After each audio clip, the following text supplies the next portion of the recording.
everyone, we are with Nevashan, who is the director at the Digit Advisor. Really lovely organization. He's here to speak to us more about just his experience being in both corporate and the mid-market, and I think you've played a bit in the sort of SME startup space, but he has phenomenal insights just around the use, the adoption of AI. So thank you for joining us and welcome to AI TV.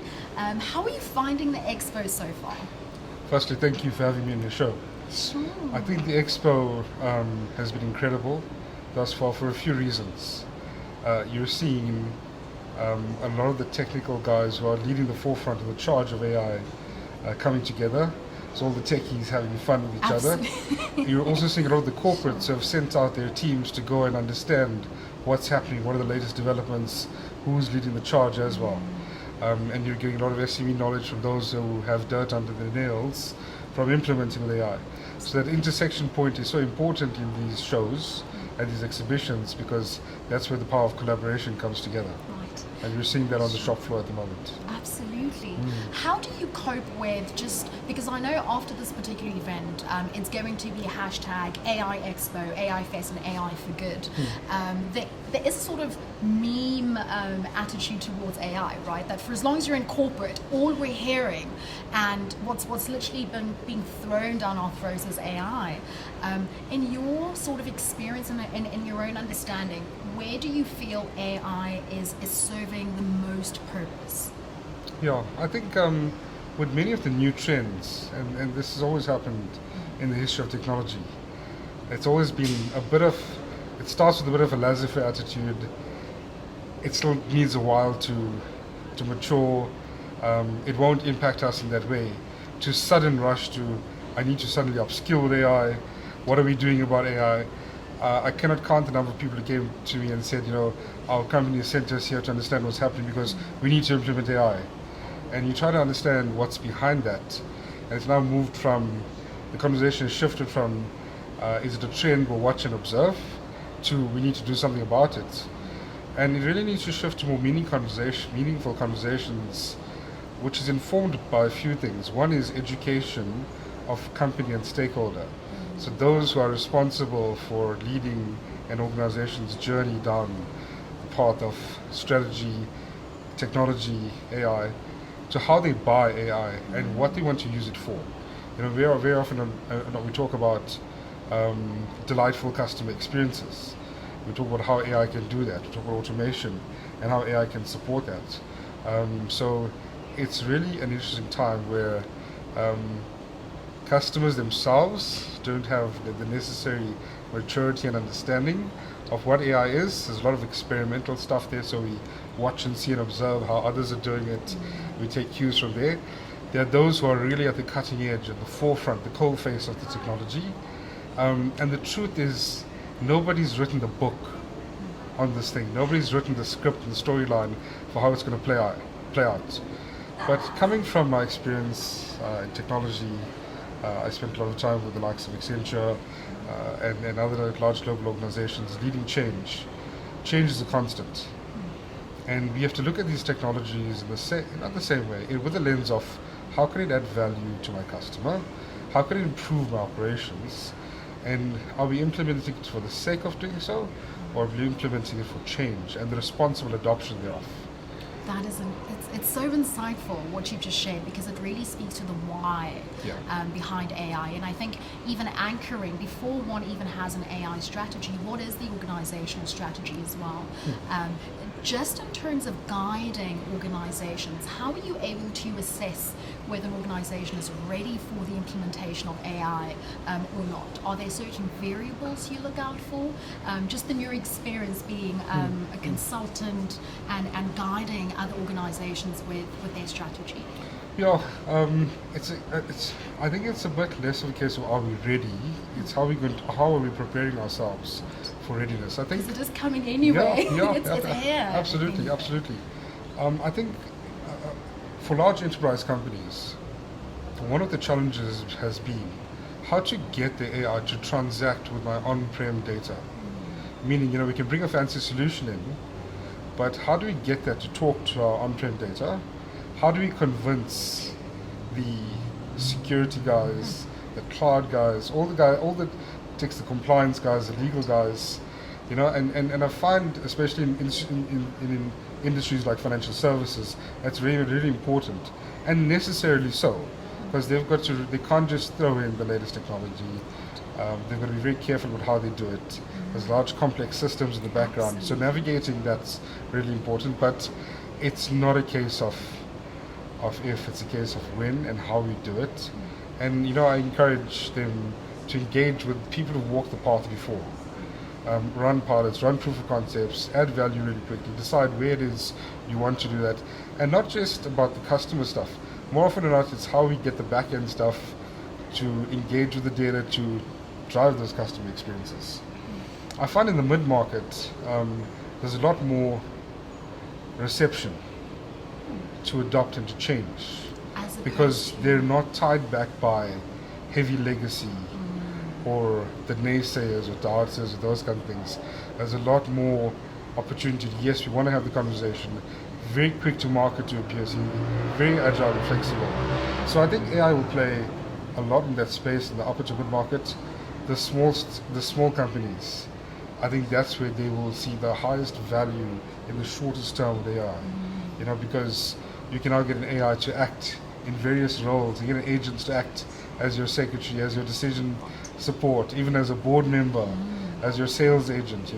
We've seen a young lady who's running a line of skincare products out of a garage suddenly go from how do I get volume and distribution to now having a full fulfillment value chain with ordering and delivery overnight. So it's not that the big guys cannot do it. I've seen some of them do it really well. It comes with mindset, strategy, willingness to innovate and be at the forefront of it, and really take off the chains of legacy off your back. Sure. Thank you for those insights. Just internally, right, when you look at stakeholders from hyperscalers to mid-market customers, there's quite an interesting sort of dichotomy, right, between AI and innovation and cybersecurity, right? So I noticed, at least within my ecosystem, every time we're supporting a startup that's building something really exciting and quite dynamic in the AI space, our cybersecurity team comes in and goes, well, what is compliance? What does governance look like? How porous is the solution from a security perspective? So how do you feel, or how do you think we can balance both innovation while bearing in mind the security, or rather the cybersecurity implications? I think there are emerging solutions now that have encompassed the need to take care of how we integrate with LLMs, how we share that kind of data, right? I think that's one of the first things. Secondly, like I mentioned, the book is just being written.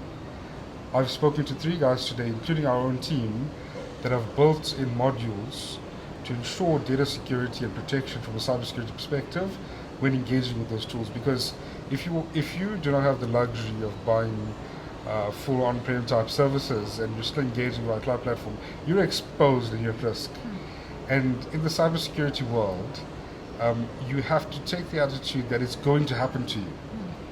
Right? Somebody's going to want your data. So I think the big guys are figuring it out. There are guys in the mid-market who have already solved this problem, and it is there. And I think, investing in cybersecurity is an absolute critical must. But it's changing every day. The threats are getting stronger. If you look at healthcare is now one of the biggest industries next to financial services that are the largest risk of exposure of data.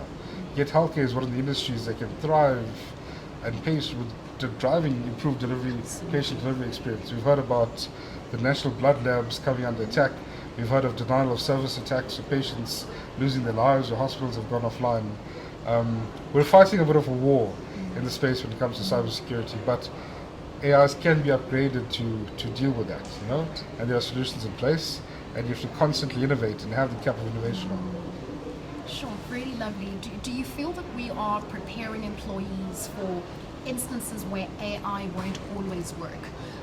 So as you know, I think 2 hyperscalers went down. I don't know if it was last week, right? So I don't know if it's safe to mention who they are, but I think it was a global outage. Yeah.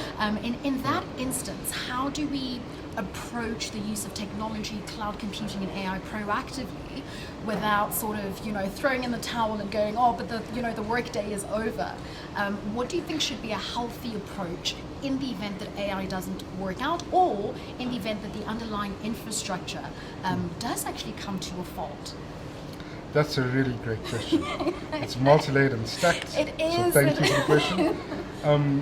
But it comes, if you were to break that down into a few things, right? I think education and learning and development around AI is a fundamental. I don't think organizations are putting anywhere near the amount of effort that they should be to equip staff with the skills.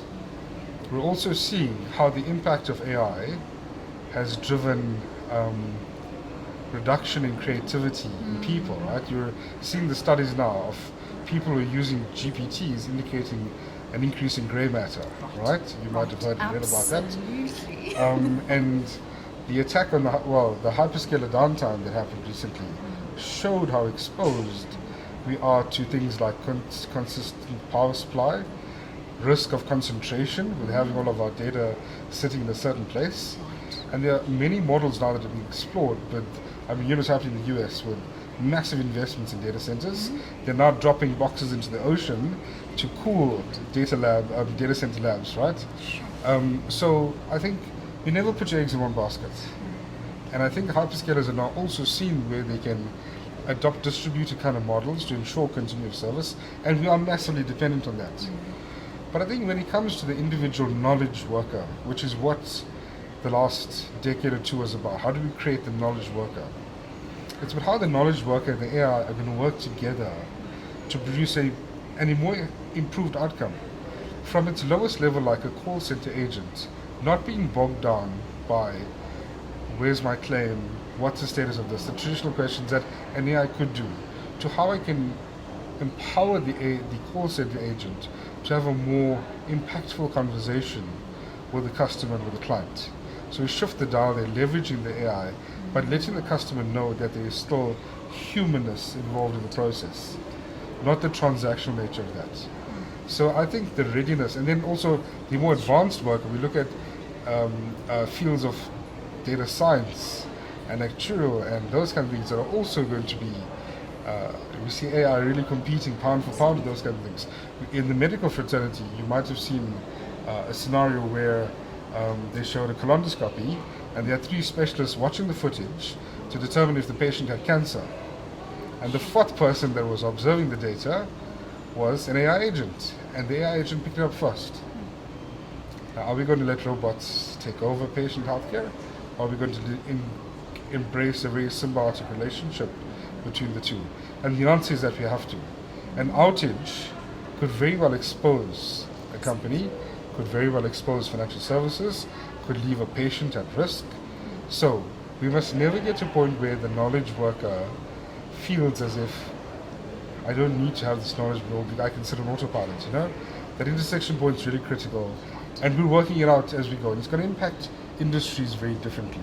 There are areas where you absolutely want the AI to take over, but you cannot place full reliance on that.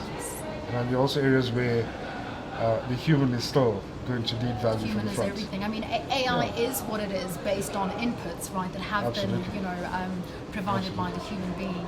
Just in terms of the advice that you would give to, mid-market customers looking to adopt AI, what would you encourage in terms of increasing the use and adoption of AI? Would you recommend perhaps providing some sort of incentives for employees? So, for example, leveraging Microsoft Copilot, we know the value sort of speaks for itself because it does provide really lovely capabilities in terms of access to a knowledge base. But for other uses of AI, how would you advise mid-markets better prepare themselves for adoption? Sure. I see 3 areas coming together very nicely. One that I'm very passionate about is, and I mentioned earlier, delightful customer experience. Mid-market companies can transform fundamentally how they engage with customers through the entire life cycle of a product. Acquisition, so knowing I can use social media to determine you are interested in product X. I can very quickly create collateral and content to configure and customize to you. I can then fulfill that product, and I can manage your queries, your complaints, servicing thereafter. I buy a vehicle, and my vehicle's due for a service. The agent can say, I've got a booking tomorrow at Mercedes Randburg, as an example. That's a symbiotic relationship where mid-market companies can adopt AI to drive improved customer engagement. The second is operational efficiency and improvement. In the mid-market, you observe many cases where there are lots of operational inefficiencies that can be improved. Better processes, better CRM, better back office readiness. I think AI together with automation are going to drive massive efficiencies in the space. The third component, what you touched on earlier, is improving the state of the knowledge worker through skills improvement in AI, right? So learning and development through the human is going to be a critically important point. And in that bucket, when I mentioned earlier that you find customers and clients also don't know how to effectively buy AI, that's important that you've got that skill and inside the organization. It's no use for an outsider coming in and telling you how to embed AI. You need to know your business and focus your position and know how to symbiotically integrate AI into that. And that's how mid-sized businesses will thrive. Wow. Thank you so much for your insights. Thank you. Where can people get a hold of you, get a hold of your expertise as well? I think you have a really, really deep knowledge base that I think not only mid-market customers, but I think startups, SMBs would really benefit from as well. You can get hold of me on the Digital Advisor at LinkedIn and Nevashan Pillay on LinkedIn as well. Nevashan Pillay, apologies. No problem. Pleasure meeting you, Nevashan. Thank you. Thank you so much for your time. Thank you very much. I hope you enjoy the rest of the AI Expo. All the best to you too. Yes, looking forward to the amazing work, seeing the amazing work that you are up to at the Digital Advisor. Thank you very much. Awesome. Thank Cheers. you. Thank you so much.